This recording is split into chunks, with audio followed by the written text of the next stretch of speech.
I thought I would start off with a quotation from a man who is certainly an expert in something, George Bush. Now, I came across this, and not too many things that he says strike me in any way, but this did. Maybe strike, what's that? You're getting lower. I'm getting lower. That's because I was thinking of him. Getting more depressed by the second. But I'll do what I can. But he said this sometime during the 1988 campaign. And he said, in my view, there's no place in American public life for philosophies that divide Americans from one another on class lines and that excite conflict among them. So, yeah, I mean, that interested me because I thought, well, is it philosophies that divide people along class lines and excite conflict among them? I mean, that's always that's been said for a long time. It's not reality. It can't be reality. It can't be that that's the way the world is. It can't be that that's the way America is. No, it must be that some people are going around with philosophies that introduce this into people's minds, have to tell people that there is a class society here and that there is class conflict here. Well, I suppose it's possible to think it's philosophies. It's possible to ignore that reality if you were born yesterday, if you have no sense of history, or if you have the sense of history that you got from going to school and reading all the orthodox texts, or you get your sense of reality from the 7 o'clock news or from the press. It's possible, just possible, to ignore that. I found it hard to ignore that, even though I suppose I learned my history originally from those same Orthodox texts. I went to school like most Americans went to school and learned what most Americans learned and what most Americans still learn about American history. And what they learn is mostly about something glorious, triumphant. The March of Democracy. In fact, if you look at the titles of books, Legacy of Freedom. Somebody showed me a book that's used in high schools around the country. Legacy of Freedom, the American Pageant. And really, that's what the titles are all about. You don't see any titles like The Sad Story of American History. So there are all these books that talk about the march of democracy and the march of progress. And here's something from this book, The Legacy of Freedom, which is a book for young people who are going to school, and it's maybe one of their first serious history courses. And this book starts out with an introduction telling young people what they are going to learn in this history text. And it says, Legacy of Freedom will aid you in, there were about 4 authors to this. They took turns writing each word, and so that none of them would know what was finally being said, because if they were people of conscience, that would be the only way to have them write this. And Legacy of Freedom will aid you in understanding the economic growth and development of our country. The book presents the developments and benefits of our country's free enterprise economic system. You will read about the various ways that American business, industry, and agriculture have used scientific and technological advances to further the American free market system.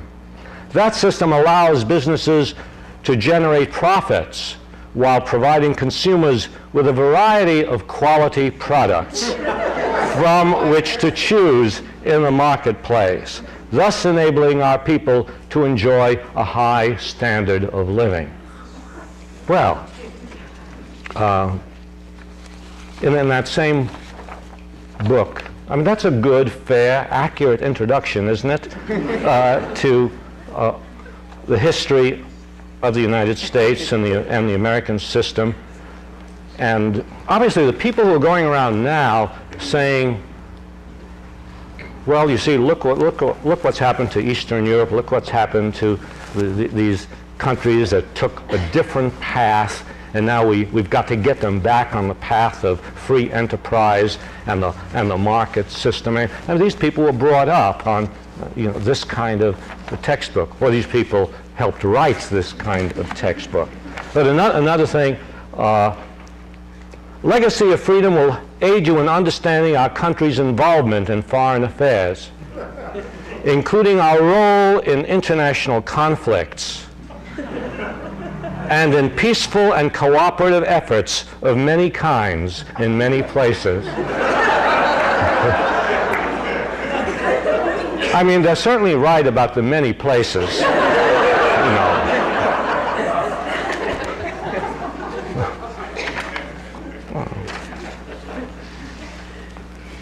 But it's not just on the level of history texts for students that this is done, that a certain kind of history is presented which exalts in our system, our superior system, and the wonders of it.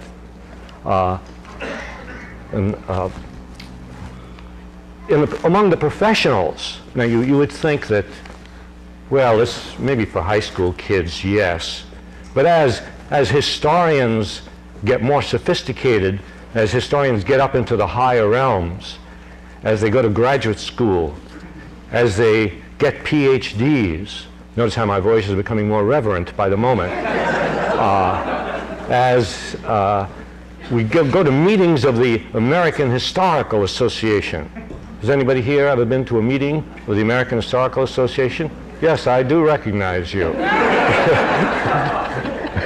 No, I'm joking. Actually, I didn't expect even one person to have been there, and now I'm a little suspicious. But you know what I mean about meetings of the American Historical Association. But one of these meetings is addressed by a president of the American Historical Association, and you can't get higher in the summit of historical professionalism, right, than the president of the American Historical Association. And he was addressing his fellow historians and saying about history and how history should be taught and how history should be written. Too much self-criticism is weakening to a people. A great people's culture begins to decay when it commences to examine itself.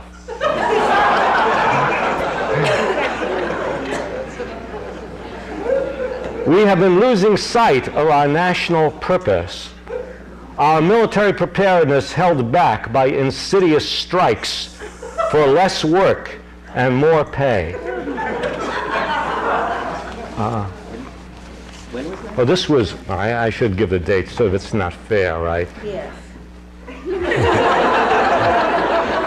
Yes. 1941.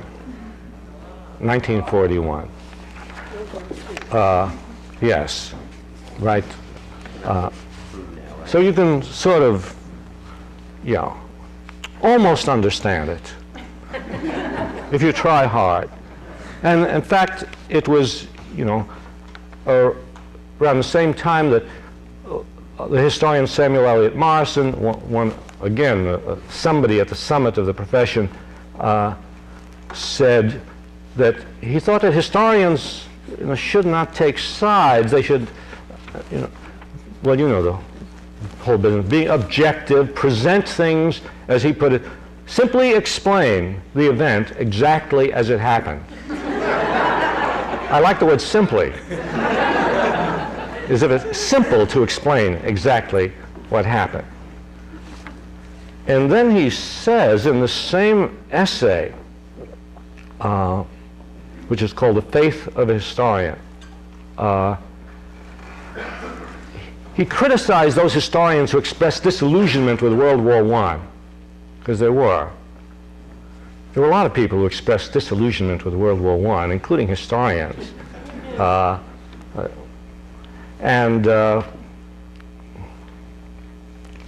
He says, historians, these people rendered the generation of youth which came to maturity around 1940 spiritually unprepared for the war they had to fight. Historians are the ones who should have pointed out that war does accomplish something, that war is better than servitude. So on the one hand he says, yeah, historians should be neutral. On the other hand, he says, history should prepare people, young people, for the benefits of war. Now, he wasn't saying all wars, right? He was talking in a particular historical period, but still, he certainly was indicating that historians have a job to do, and he knew what that job was. In the McCarthy period, in the 50s, which of course is not the only period in which we've had McCarthyism, it's just that happens to be a period in which we had a name to attach to the period. And so in that period when they were calling up people, a few historians got nervous about being called up before the House On-American Activities Committee, and some of them appeared before the committee to assure the committee that they were not that kind of historian, the wrong kind of historian, the historian who examines us too carefully, who is too self-critical. One of these, Daniel Burstein, who later became Librarian of Congress, and he appeared before the House On-American Activities Committee, and he assured them that while he had been, connected with communists at one time, he was now okay. And the way he would show how different he was now is the way he would teach history. And he would do it in two ways. First, by, as he put it, by participating in religious activities at the University of Chicago. Committee like that.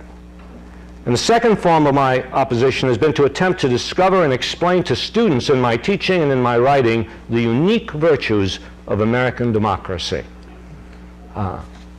Anyway, all of this is simply to say that the idea of presenting the history of the United States as a long march of virtue is something that has dominated American culture and dominated the teaching of American history. And part of it has been that which the quote from Bush refers to. Part of this orthodox teaching has been the teaching that if there is class conflict, it can only be because some philosophers have stimulated it.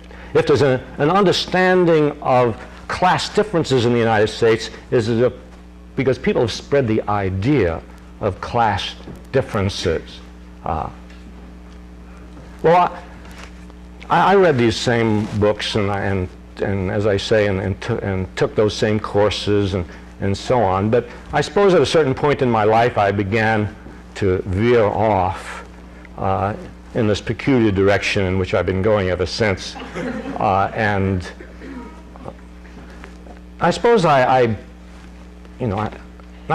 guess this happens a lot. People get away from that acculturation, those texts, that inundation of ideas in the culture, and they begin to look very sharply at the reality around them, or to think very deeply about what they themselves are experiencing.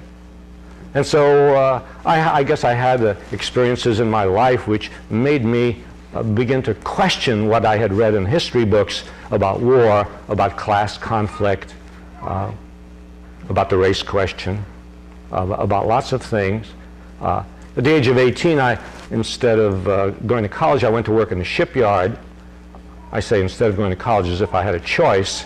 I decided as a sociological experiment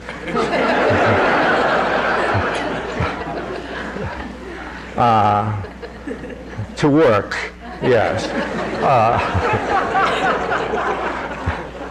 And so I spent 3 years working in the shipyard and experienced, well, that reality, as so many people do, simply the reality of work, the reality of industrial work, the reality of hard work, the reality of working in conditions of cold and heat and bad smells and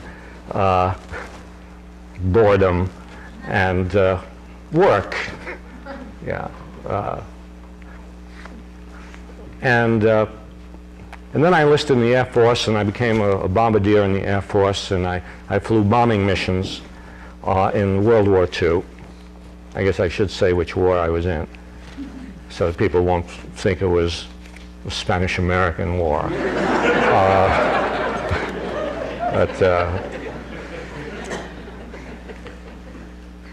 And I knocked around various jobs and worked in a warehouse and ditch digger and brewery worker, and then decided to do nice work, get myself a nice job, go to school, study history, which I did under the GI Bill.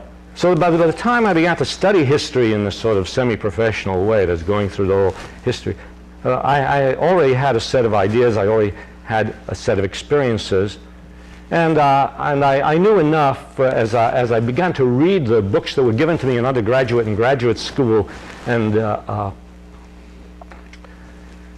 saw that they weren't significantly different from the books I'd gotten in junior high school. You know, that I discovered that very often you get in graduate school the same viewpoint, only a little more fleshed. I mean, what's the point of fleshing out a bad viewpoint?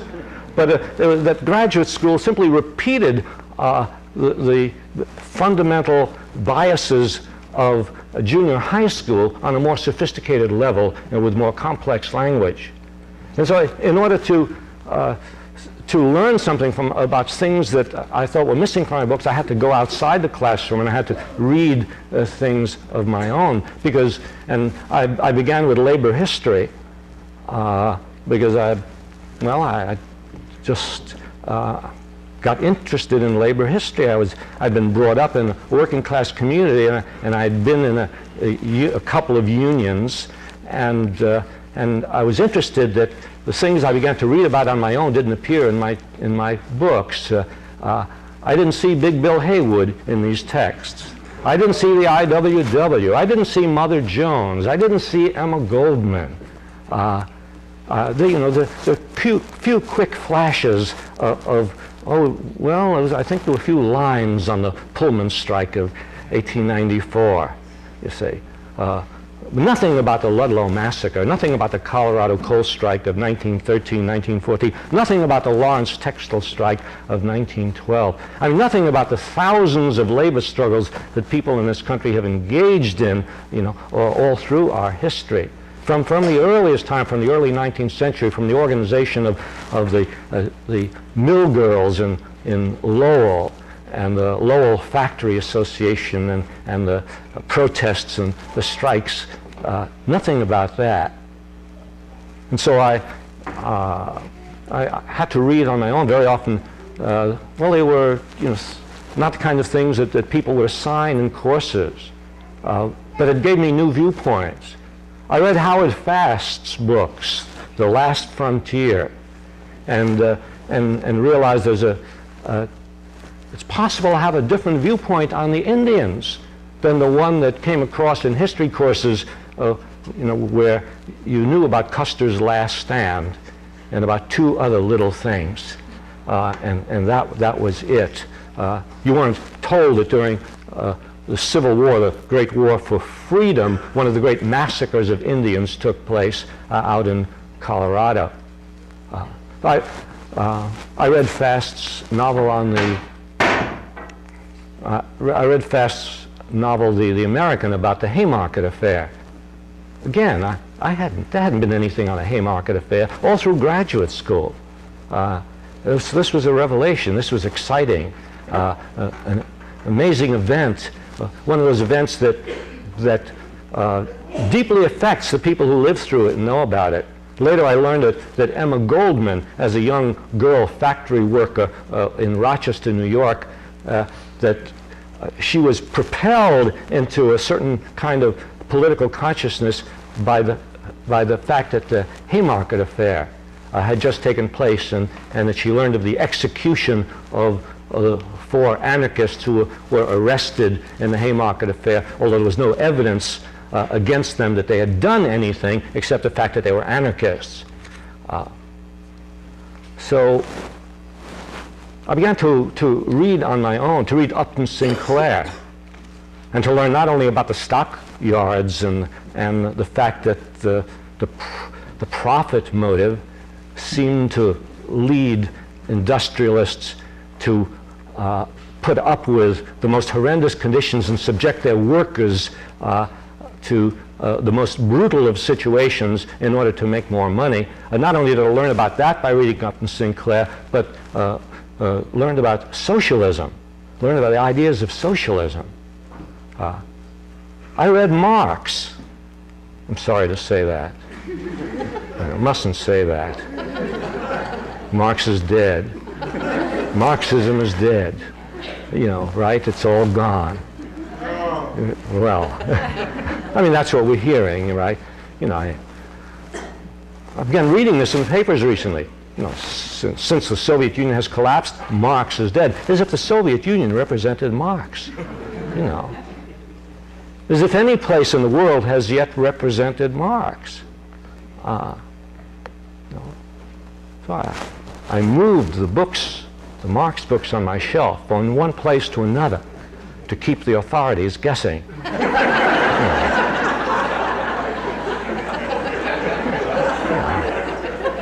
But I read Marx,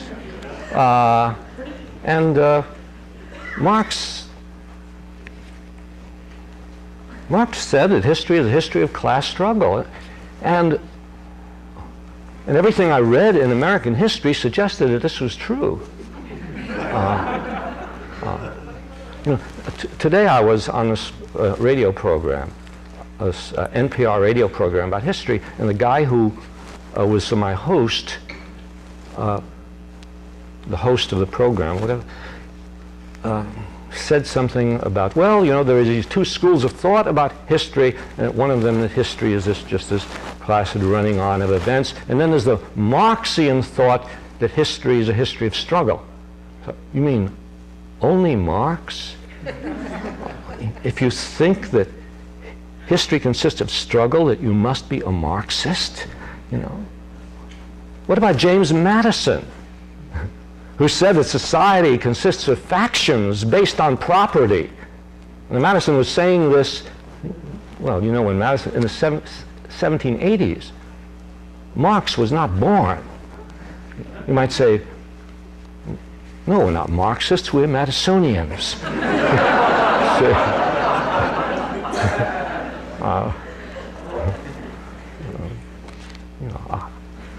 Swear, are you now or have you ever been a Madisonian?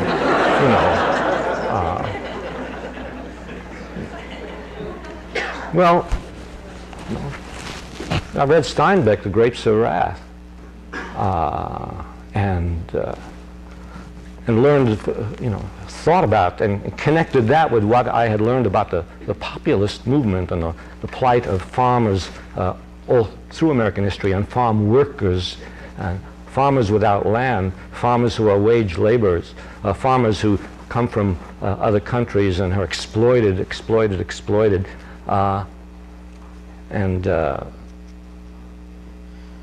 So I read outside the classroom, and more and more sort of developed ideas about what was missing from history, and then I began to do my own research, since I was now a so-called professional historian, and I was supposed to do things like that.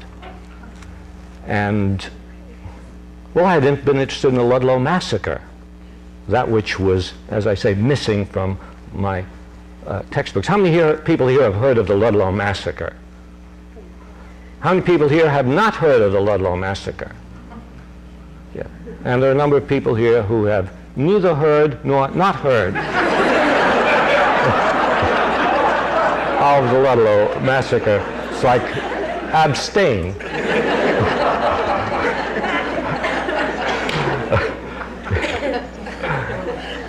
But I mean, those of you who know about it know that it is a remarkably dramatic and important event in American, not just American labor history, in American history. A strike of miners against, in 1913, 1914 in southern Colorado against the Rockefeller coal mines, and long, bitter, violent, dramatic strike, the kind of event which Hollywood would make a movie of if, one, it had any intelligence, and two, if it had that kind of commitment, and three, if it would be allowed to, you see. But it was an incident like so many incidents which, in a nutshell, bring together all the strands of a society and show you the role of the state, the role of the press, the existence of class conflict, the way the employer tries to divide workers from one another, because working in the mines were people of all nationalities,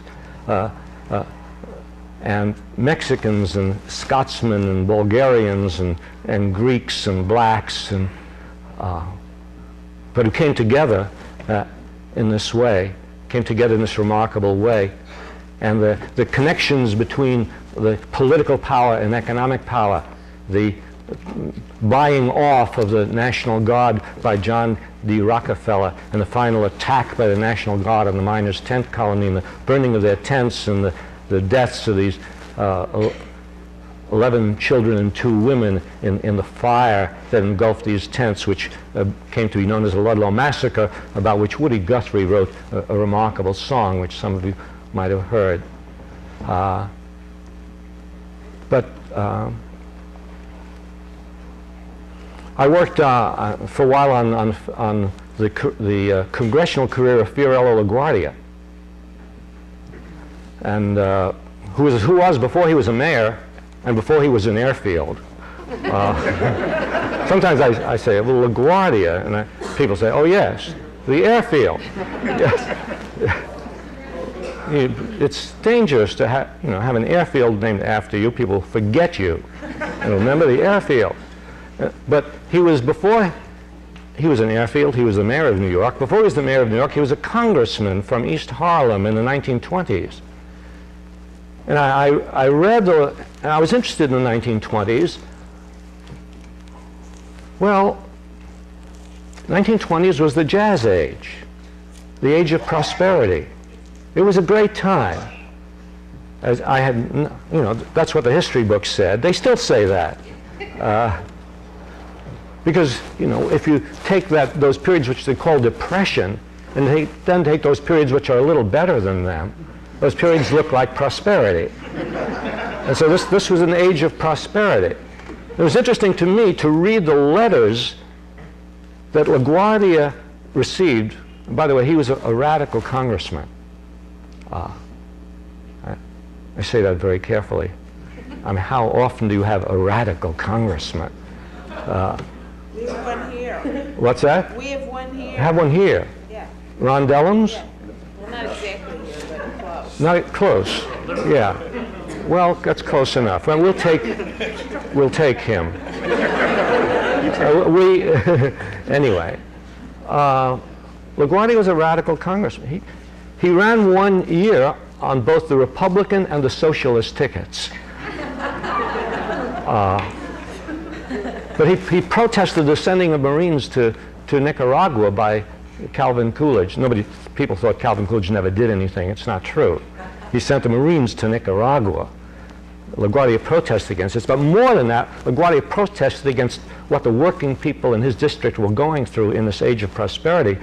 And if you read the letters that the people in his district were sending to him in the Jazz Age, the letters were full of, I can't feed my family, I can't feed my children, I can't pay for the doctor, I can't pay to have gas for cooking, my husband is out of work. And when I looked into this and I saw all around the country there were these great pockets of poverty and desperation in this age of prosperity.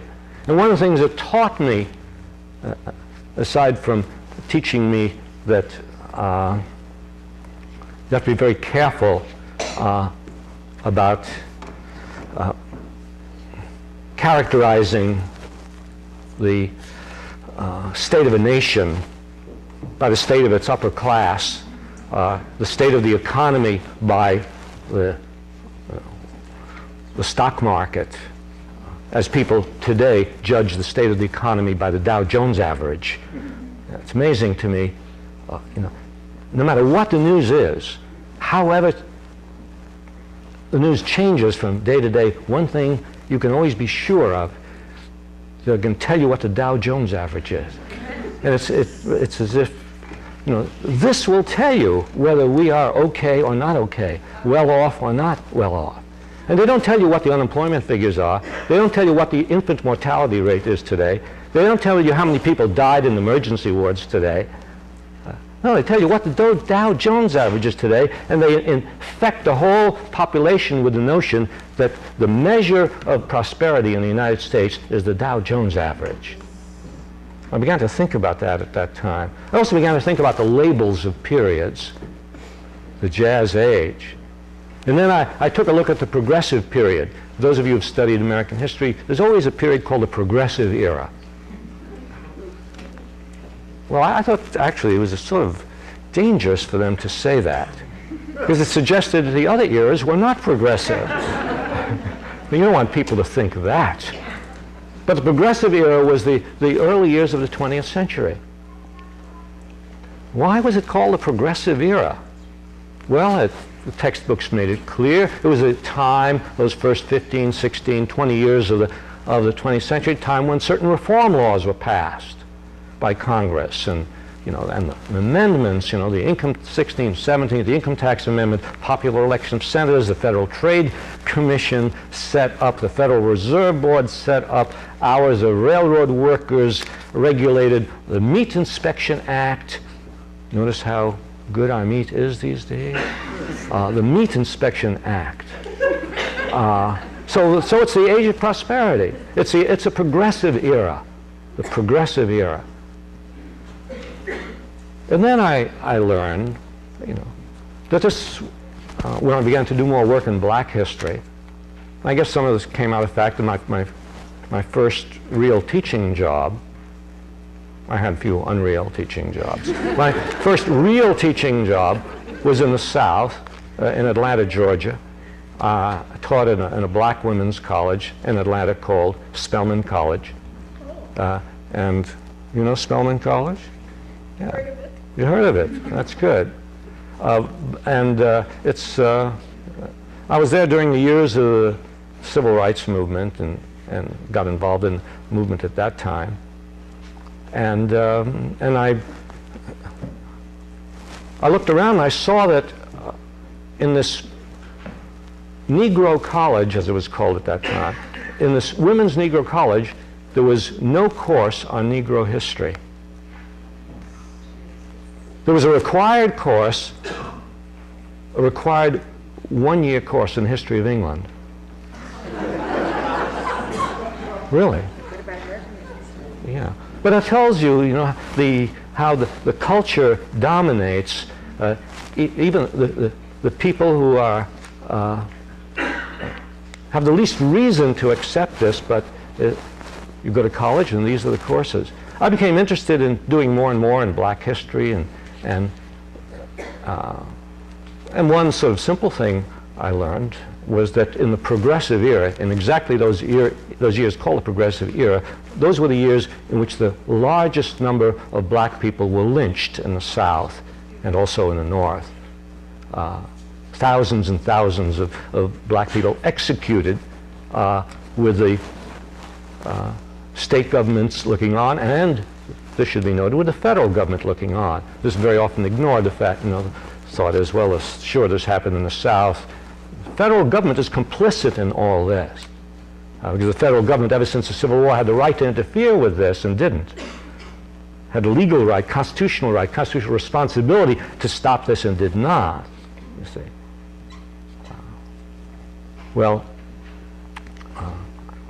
So I became suspicious of labels of eras and names that are given to deflect people from understanding situations, Operation Rolling Thunder. And if you remember that, during the Vietnam War, that was what our intense bombing of Vietnam was called, Operation Rolling Thunder. Just a natural phenomenon. Like Desert Storm. Like Desert Storm is another natural phenomenon, right?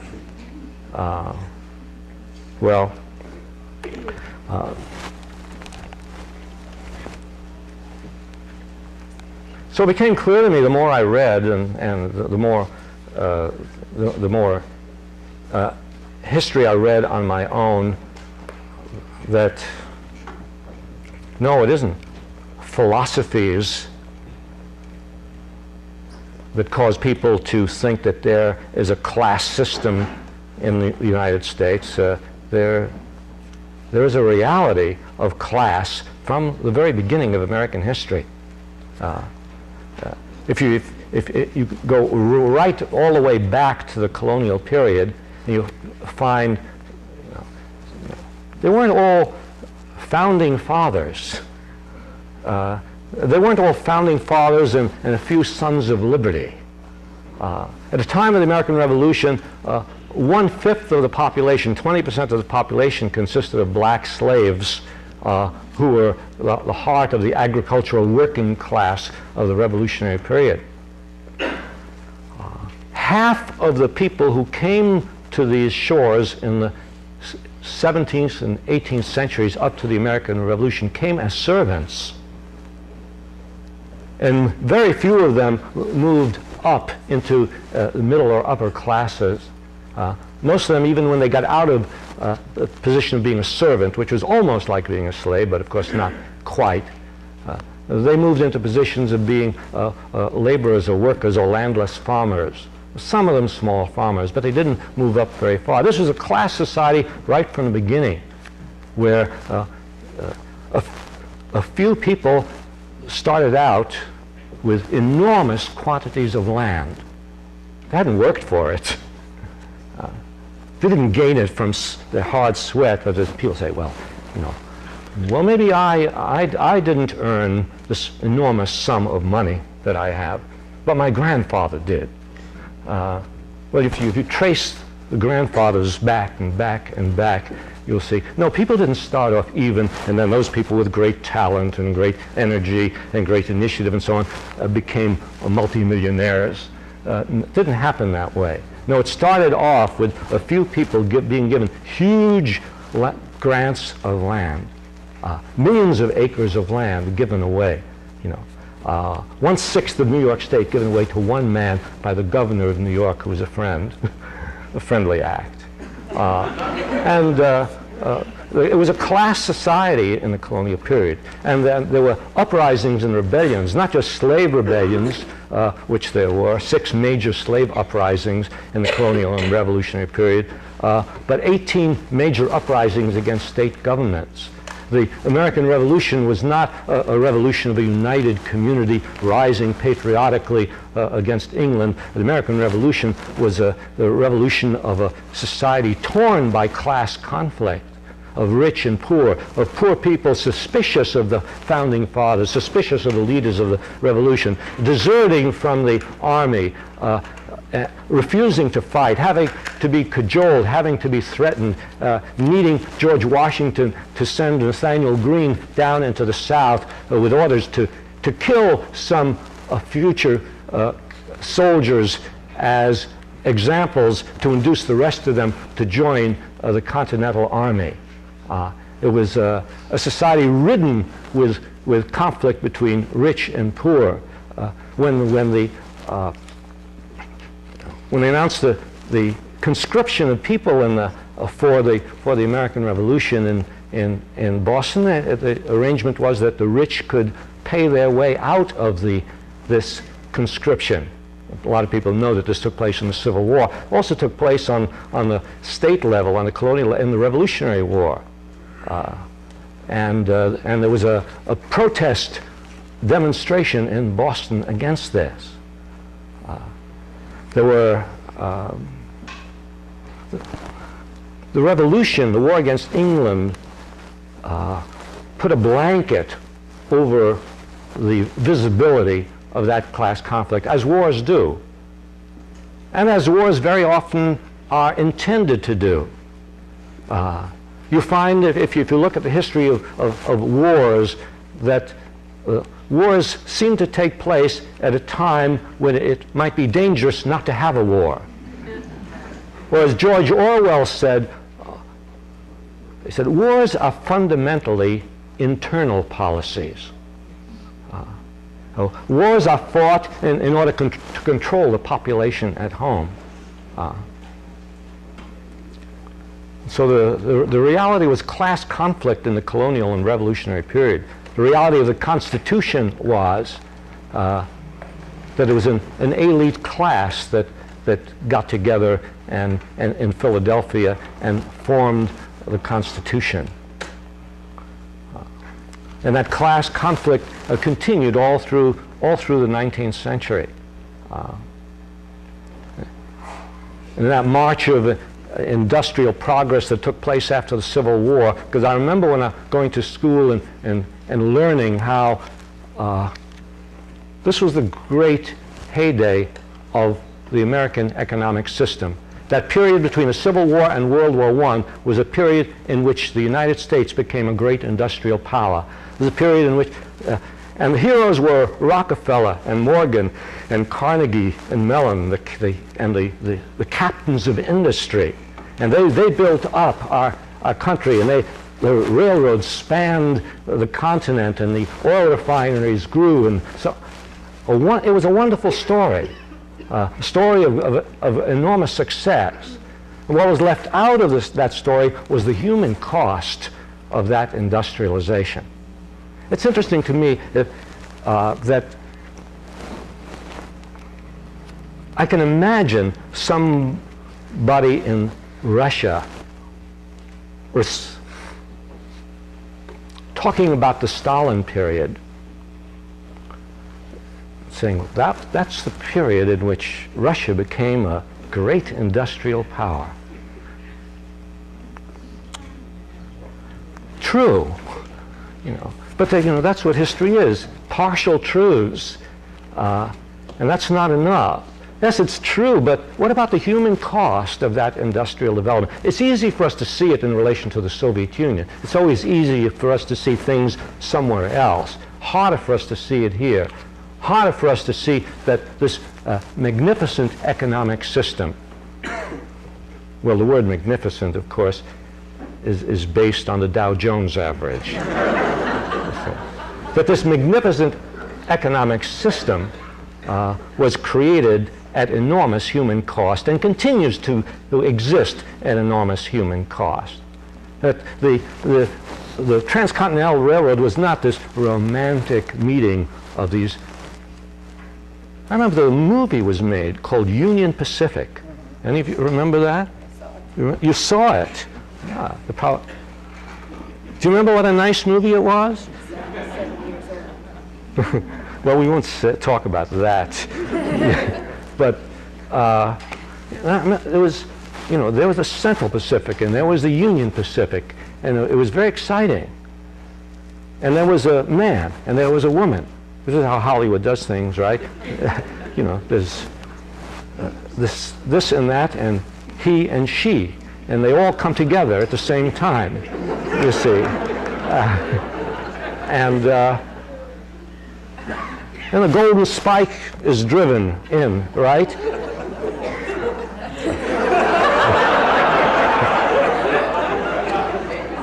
They didn't mean that. But I remember learning, you know, I'm learning in junior high school what a great day it was. Oh, thank you.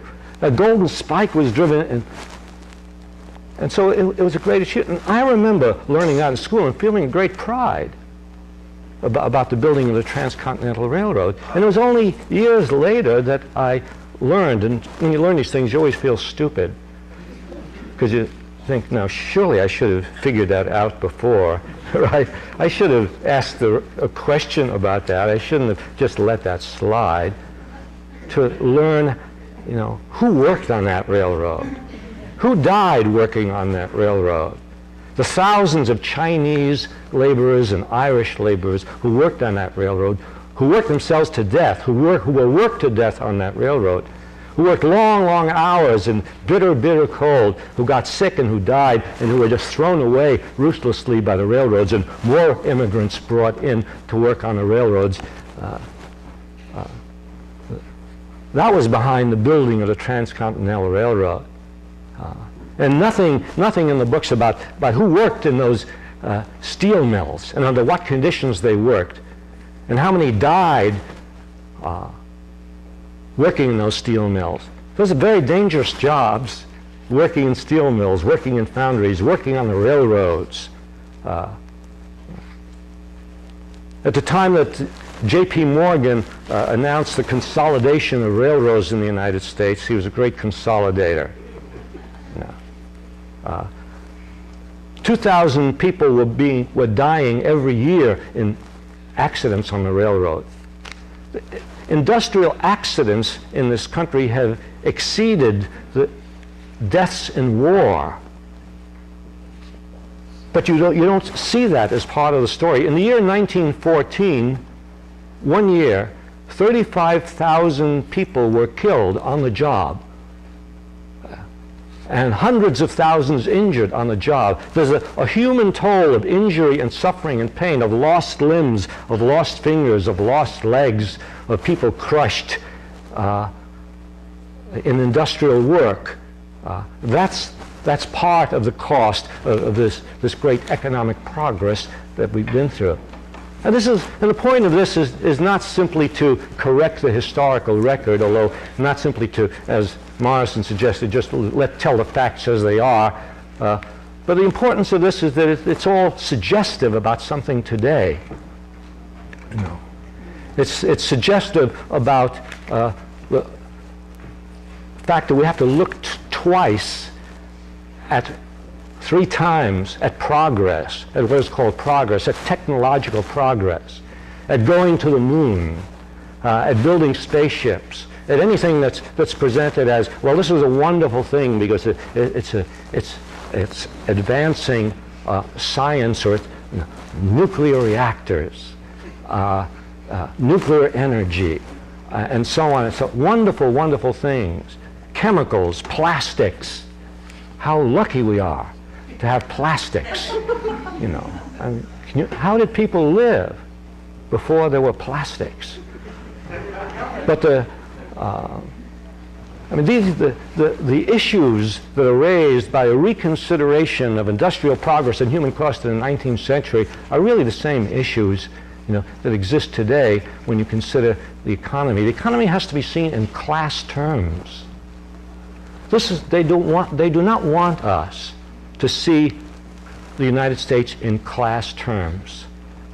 When Bush said that, and that was a very serious statement by Bush, you know, and of course Dukakis, whom he was accusing, I thought, what, Dukakis is arousing class conflict?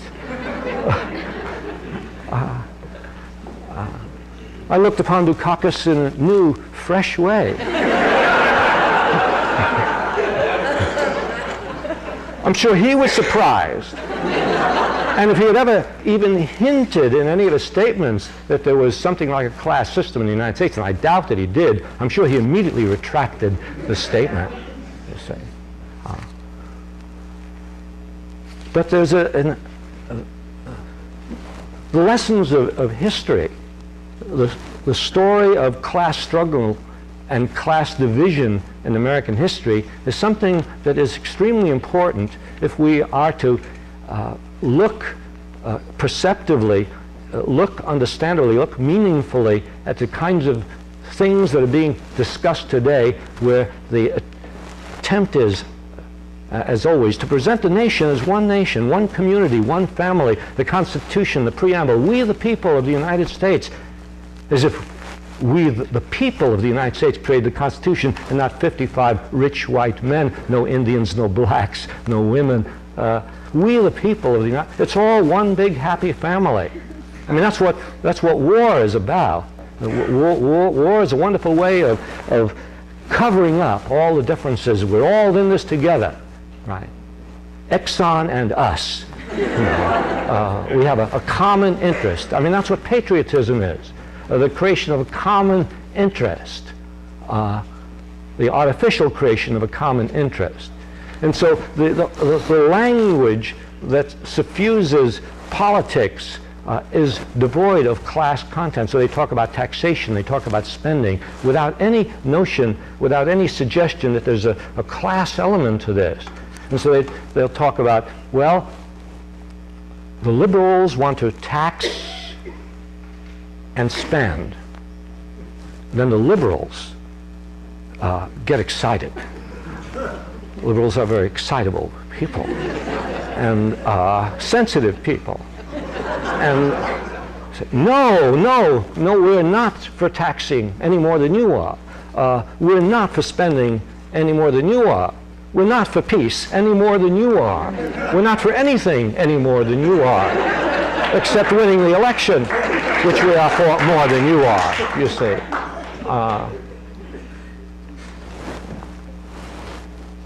But I haven't seen any candidate, anybody running, saying taxation is a class issue.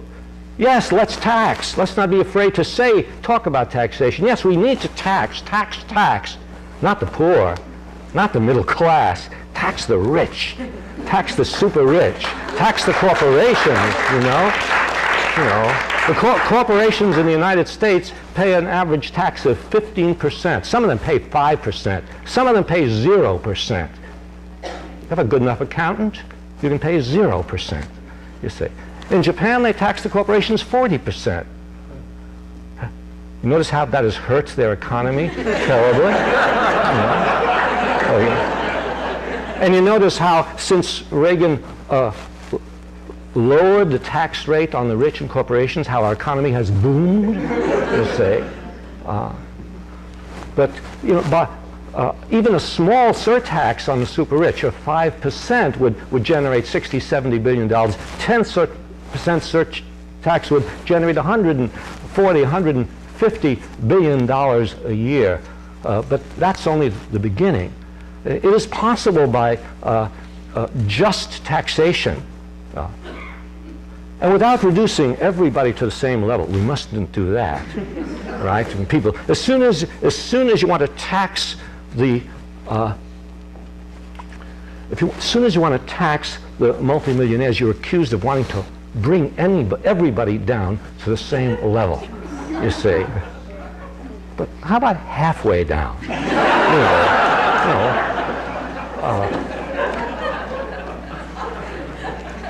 But taxation is looked upon, without any consideration of who you're taxing. Spend, again, oh no, we don't want to be caught spending. Why not? Why not spend? But there again, it's a question of what are you spending for? And who are you benefiting by your spending? Are you spending to bail out the banks? Are you spending to bail out the insurance companies? Are you spending to make sure that the people who have deposits of over $100,000 are taken care of? Are you spending to keep Chrysler in business? Are you spending, in other words, the way the government has always been spending? And that is to help help the richest elements of the society. Right? We've always had a welfare state. Before they talked about it as a welfare state, we started from the very beginning of this country giving welfare to the rich, to the bankers, to the merchants, with tariffs, with partnerships in banking between the United States and the National Bank, with subsidies and subsidies and subsidies. There was a subsidy here in San Francisco given to the maritime industry, which is one of the causes of indignation among the maritime workers here, and led to the great San Francisco strike of 1934 and the general strike of 1934 in San Francisco, as the marine workers, the sailors, the longshoremen, the dock workers became aware of the conditions they were living under and the fact that the government was giving money to the industry and had been for some time. So to look upon these things in class terms, look upon taxation, spending, the welfare state. If you talk about taxation in class terms and talk about spending in class terms and say what you're going to spend for and say you're going to spend to take care of people, you're going to spend, take that money that we are getting out of taxing the super rich and the corporations, and take the money that is being spent for these absurd weapons, hundreds of billions of dollars for that, then we could spend the money to have a free healthcare system for everybody and free housing for everybody who needs it, and no problem of food for anybody who needs food, no problem of the basic necessities of life for people who need them, no problem of guaranteeing jobs for people who need work, no problem of daycare in families where daycare is needed, none of that. So I'm suggesting that the history, the hidden history of class, of labor and capital, if you don't mind me using words like that, you see, but the hidden history of that in this country, the history that George Bush and all of his club members, want to obliterate, is exactly the kind of history, which we should reconstruct and remember, and bring forward. Thanks.